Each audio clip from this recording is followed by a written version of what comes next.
Pasca melahirkan, banyak sekali pertanyaan mengenai tips untuk mengecilkan perut. Mau tahu bagaimana? Simak di vlog saya kali ini.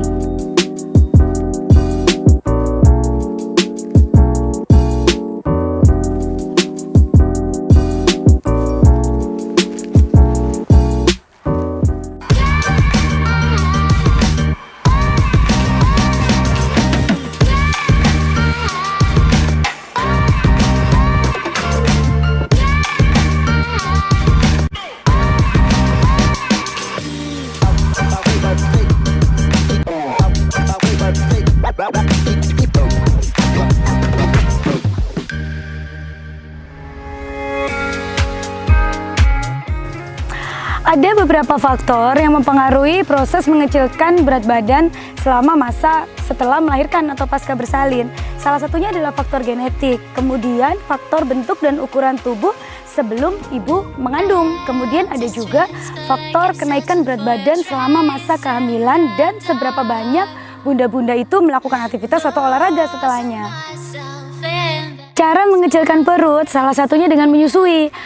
Menyusui sangat mudah sekali untuk menurunkan berat badan, apalagi untuk mengecilkan perut, karena saat kita menyusui akan menurunkan 500 kalori per harinya, sama seperti saat kita berolahraga. Begitu juga menyusui akan membantu terjadinya kontraksi rahim, sehingga perut otomatis juga akan lebih kecil. Jika ingin menurunkan berat badan atau diet sembari menyusui, sebenarnya tidak masalah dan tidak akan mengganggu proses menyusui itu sendiri. Sebaiknya sebelum melakukan diet saat menyusui, harap melakukan konsultasi ke dokter Anda untuk cara-cara diet yang baik saat menyusui. Cara kedua bisa dengan melakukan olahraga. Olahraga bisa mulai olahraga ringan hingga olahraga berat yang menggunakan personal trainer di pusat-pusat kebugaran. Akan tetapi pastikan dulu bagaimana cara bunda bersalin. Apakah itu persalinan normal atau persalinan sesar atau perabdominam, karena itu akan sangat berbeda cara olahraga yang bisa dilakukan. Olahraga itu sendiri bisa membantu mengencangkan otot-otot perut serta mengecilkan perut. Bisa dengan berjalan-jalan, bisa dengan berenang, bisa juga dengan mengikuti kelas-kelas yoga atau aerobik, maupun sesuai dengan petunjuk dari personal trainer Anda. Akan tetapi pastikan itu dilakukan minimal setelah masa nifas atau minimal 6 minggu setelah proses persalinan. Cara mengecilkan perut berikutnya tentunya dengan menjaga asupan makanan. Makan jenis-jenis karbohidrat kompleks, buah-buahan, sayuran, biji-bijian, serta makanan-makanan yang mengandung tinggi serat lainnya. Itu akan sangat membantu untuk proses mengecilkan perut. Jangan lupa, jangan melakukan diet yang ekstra ketat, karena diet ketat itu bisa menyebabkan tubuh menjadi lemas dan kelaparan. Hal itu akan memicu munculnya stres yang akan mengganggu produksi ASI, yang mana selain akan menurunkan gizi ibu, juga tentunya akan menurunkan gizi pada bayinya. Jadi, untuk menentukan diet yang baik untuk mengecilkan perut dan pasca persalinan, jangan lupa untuk konsultasikan ke dokter kepercayaan Anda. Jangan lupa, jangan terlalu banyak mengkonsumsi makanan junk food dan cepat saji, karena itu akan mengganggu metabolisme tubuh itu sendiri. Perbanyak konsumsi air mineral atau air putih minimal 8 gelas sehari, karena itu akan membantu metabolisme untuk menghancurkan lemak-lemak tubuh. Selain itu, bisa mengkonsumsi probiotik.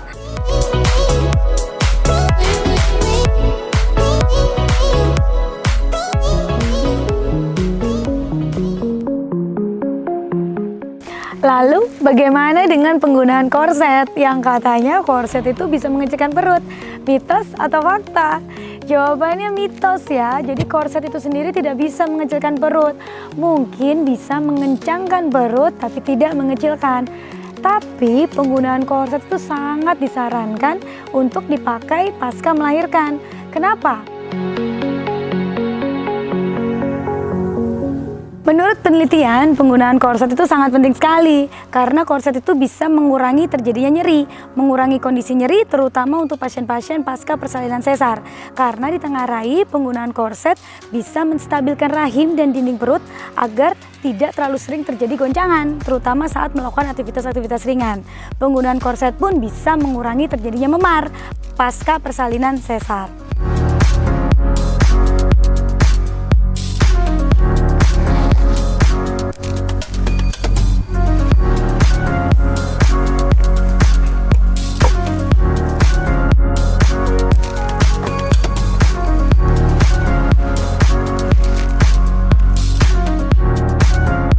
Jadi ada berbagai macam jenis korset, kainnya, bentuknya maupun kegunaannya. Ada korset berbahan dasar velcro, yaitu korset dengan menggunakan perekat. Ada juga korset dengan bahan kain atau bisa kita sebut dengan gurita. Ada korset zaman dulu yakni stagen, korset berbahan dasar karet maupun korset kekinian, korset zaman sekarang. Untuk ibu pasca melahirkan yang baru saja mengalami proses persalinan baik secara normal ataupun operasi sesar, bisa menggunakan korset yang tidak terlalu ketat, yakni korset dengan bahan dasar velcro yang menggunakan perekat seperti ini, atau bisa dengan menggunakan gurita, jadi tidak terlalu ketat, atau bisa juga dengan bahan karet. Untuk setelah melalui proses nifas atau 40 hari setelah persalinan, boleh menggunakan yang lebih ketat lagi, yakni korset dengan bahan kekinian ini yang menggunakan pengait maupun korset stagen, gitu ya. Manfaat korset itu bisa untuk mengencangkan perut, bisa juga untuk mengurangi terjadinya kekenduran pada saat setelah proses melahirkan. Bisa juga untuk mempercepat proses penyusutan rahim atau pengecilan rahim dan memperbaiki postur. Karena saat kita hamil biasanya posisi tubuh akan cenderung menunduk atau tengada. Tapi dengan adanya korset bisa mengembalikan ke postur yang sebenarnya, yakni tegak berdiri. Jadi bagaimana penggunaan korset yang baik? Jadi korset itu kalau dipakai yang penting senyaman mungkin ya. Tidak perlu terlalu ketat sekali karena apabila terlalu ketat itu akan berisiko juga bagi pemakai. Salah satunya bisa timbul sesak karena perasaan tidak nyaman atau lambung jadi tertekan sehingga ketika kita makan asam lambung bisa naik dan itu menimbulkan suatu perasaan mual dan tidak nyaman pada perut. Bisa juga akan menekan aliran darah, jadi bisa mengganggu proses sirkulasi darah dari ekstremitas bawah atau kaki menuju ke ekstremitas atas. Itu juga tidak baik, jadi gunakan korset senyaman mungkin ya. Kemudian tidak perlu menggunakan korset sampai 24 jam setiap hari, setiap jam. Kenapa? Karena kan korset pada dasarnya digunakan untuk mengurangi nyeri. Jadi nyeri itu biasanya terjadi saat beraktivitas, jadi gunakan saja saat beraktivitas ringan.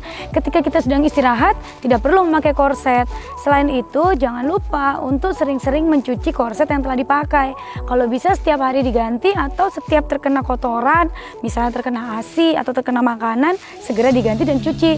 Itu untuk mengurangi resiko terjadinya infeksi. Terus bagaimana sih cara kita memilih korset? Ada macam-macam korset nih. Jadi ada korset zaman-zaman dulu, misalnya seperti ini namanya bengkung, korset yang biasanya dipakai oleh mungkin oma-oma atau mama-mama kita zaman dulu. Ada juga yang bentuknya kayak gurita gini. Ada juga korset-korset zaman kekinian, yakni korset-korset yang mulai dibentuk untuk mempermudah pemakaiannya.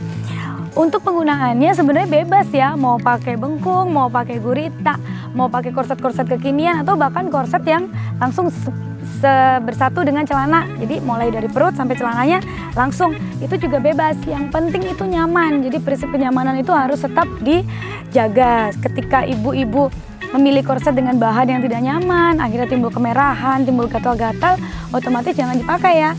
Jadi gunakan dan pilih bahan yang sesuai dengan bunda-bunda semuanya. Korset-korset zaman dulu dan zaman sekarang itu ada keuntungan dan kerugiannya. Untuk korset-korset zaman dulu tuh biasanya tuh memang lebih ketat pemakaiannya dan menyusahkan, lebih susah gitu. Terus biasanya kalau dipakai itu suka menggulung. Jadi kalau misalnya seperti pakai gurita ini, jadi ketika dipakai itu bagian bawah atau bagian atasnya bisa menggulung, apalagi jika dipakai dalam waktu yang lama. Tapi biasanya model-model korset zaman dulu itu lebih mudah menyerap keringat, jadi biasanya lebih nyaman untuk dipakai. Bedanya kalau korset-korset zaman sekarang, dia lebih mudah pemakaiannya, akan tetapi biasanya akan lebih susah untuk menyerap keringat, jadi lebih panas ketika dipakai. Cuma tergantung cara pemilihan bahan juga sih, dan tergantung bagaimana bunda-bunda sensitivitasnya terhadap masing-masing bahan kain yang digunakan oleh korset itu sendiri.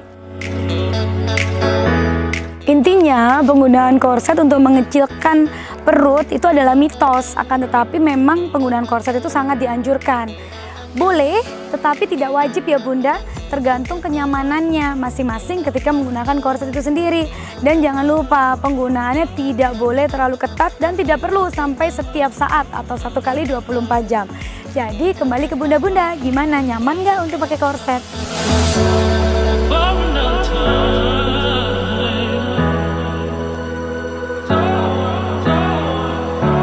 Jadi tips mengecilkan perut pasca persalinan itu Nggak perlu diet ketat ya bunda, tetap harus menjaga nutrisi serta asupan gizi pada bunda-bunda yang setelah melahirkan, agar gizi bunda serta bayi yang baru dilahirkan tetap terjaga.